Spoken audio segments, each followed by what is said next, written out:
በስመ አብ ወወልድ ወመንፈስ ቅዱስ አሐዱ አምላክ አሜን።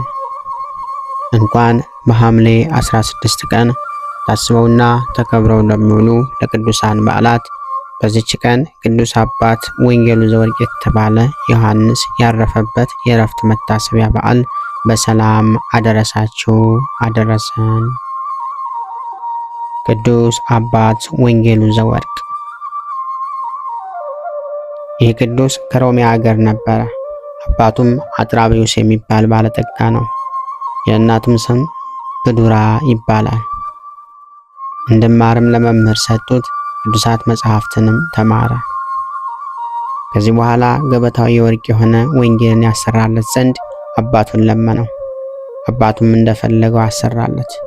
ሁልጊዜም ያነበው ነበር። በሚያነብ ጊዜም አባቱና እናቱ ደስ ይላቸው ነበር። ከዚያም ወራት ወደ ኢየሩሳሌም የሚጓዝ መነኩሴ ወደ እነርሱ ቤት መጣ። እነርሱም ዘንድ አደረ። ከቅዱስ ዮሐንስም ጋር ተነጋግሮ የምንኩስናን ሥራ አመሰገነለት። ይህን ዓለም እስከናቀና እንደ እርሱ መነኩሴ ይሆን ዘንድ እስከወደደ ድረስ ልቡን ማረከው። ያን ጊዜም ያ መነኩሴ ወደ ኢየሩሳሌም ተጓዘ። ሁለተኛም ተመልሶ እንደ ልማዱ በእነርሱ ዘንድ አደረ። ቅዱስ ዮሐንስም መነኩሴው ወደ ገዳሙ ይወስደው ዘንድ ፈለገ። መነኩሴውም አባትህን እፈራዋለሁ፣ ልወስድህ አይቻለኝም አለው። ቅዱስ ዮሐንስም ከእርሱ ጋር እንደወስደውና ነፍሱን እንዳድን አማለው። ከዚህም በኋላ በስውር ወሰደው። በመርከብ ተጭነው ያ መነኩሴ ወደሚኖርበት ገዳም ደረሱ። የገዳሙም አበምኔት የወጣቱን ዮሐንስን መልኩን አይቶ አደነቀ። ቅዱስ ዮሐንስም የምንኩስናን ልብስ ያለብሰው ዘንድ አበምኔቱን ለመነው። አበምኔቱም ልጄ ሆይ የምንኩስና ሕግ እጅግ ጭንቅ ናት እኮ አለው። አብዝቶም በለመነውና ግድ ባለው ጊዜ ራሱን ላጭቶ አመነኮሰው። ከዚህም በኋላ ከጾም ከትጋትና ከሐዘን የተነሳ ስጋው ደርቆ አጥንቶቹ እስኪታዩ ድረስ በብዙ ተጋድሎ ተጸመደ። አበምኔቱም ልጅ ሆይ ለሰውነትህ ዘንድ ድካምህን ቀንስ አለው። መነኩሳቱም ሁሉ እንደሚሰሩት ሥራ እያለ ያጽናናውም ይመክረው ነበር።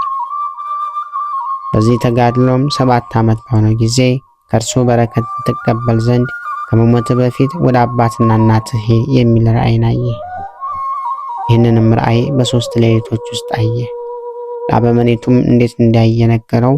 አበምኔቱም ይህን ራእይ ከእግዚአብሔር ዘንድ ስለሆነ ልትሄድ ይገባሃል አለው።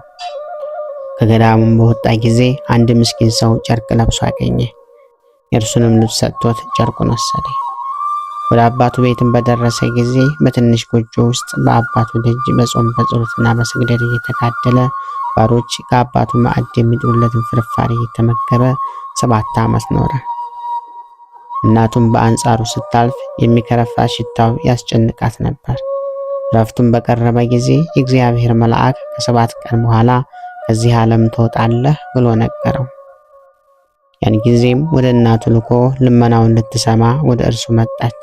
ልጅዋም እንደሆነ ፈጥኖን አልነገራትም። ነገር ግን በዚያች በታናሽ ማደሪያ ውስጥ በላዩ ባለ ጨርቅ እንድትቀብረው የለበሰውንም ጨርቅ እንዳትለውጥ አማላት። ከዚህም በኋላ ያንን የወርቅ ወንጌል ሰጣት። እንዲህም አላት፣ ይህንን መጽሐፍ አንብቡ፣ እኔንም አስቡኝ አላት። አባቱም በመጣ ጊዜ ያንን የወርቅ ወንጌል አሳየችው። እሱም ለልጁ ያሰራለት ወንጌል እንደሆነ አወቀ።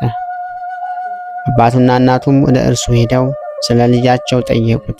እርሱም ከዚህ ጨርቅና ከዚህ ትንሽ ማደሪያ ውስጥ በቀር በሌላ እንዳትቀብሩኝ ማሉልኝ አላቸው።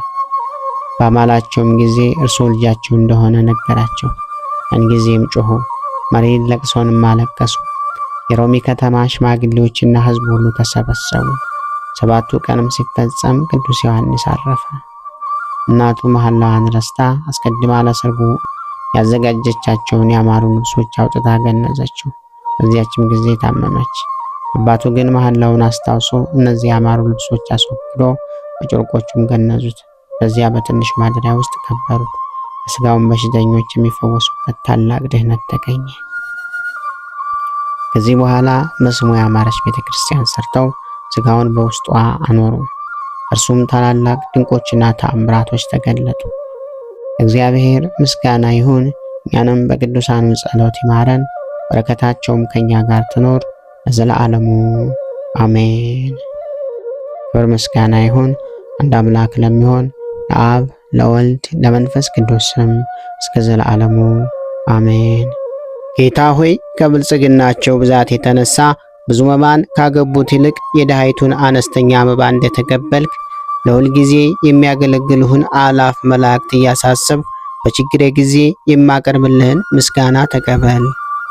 እናንተም ቅዱሳን ነቢያት፣ የወንጌል ሰባኪያን ሐዋርያት፣ ሰማዕታትና ጻድቃን፣ ትጉሃን መላእክት፣ ፍጹማን ደናግል እንዲሁም ደጋጎች መነኩሳት ወይ ልጅ አዋቂ ሳይለይ የምንሰበሰብበትን የጉባኤ ቦታ ባርኮ ይህንን መጽሐፍት አዘጋጅቶ ብራና ዳምጦ የጻፈውና ያጻፈውን ከግዕዝ ወደ አማርኛ የተረጎመውን ቃለ ንባቡን በእርጋታ መንፈስና በተመስጦ ሕሊና ያዳመጠ በደለኛን ሁሉ የምታስምር የጌታ እናቱ በማርያም ጸሎት ኢየሱስ ክርስቶስ ሆይ በአንድነት ይማረን። ኢየሱስ ክርስቶስ ሆይ በአንድነት ይማረን። ኢየሱስ ክርስቶስ ሆይ በአንድነት ይማረን። ክብር ምስጋና ይሁን አንድ አምላክ ለሚሆን ለአብ ለወልድ ለመንፈስ ቅዱስ ስም እስከ ዘላለሙ አሜን። ወስብሐት ለእግዚአብሔር ወለወላዲቱ ድንግል ወለመስቀሉ ክቡር። ይቆየን።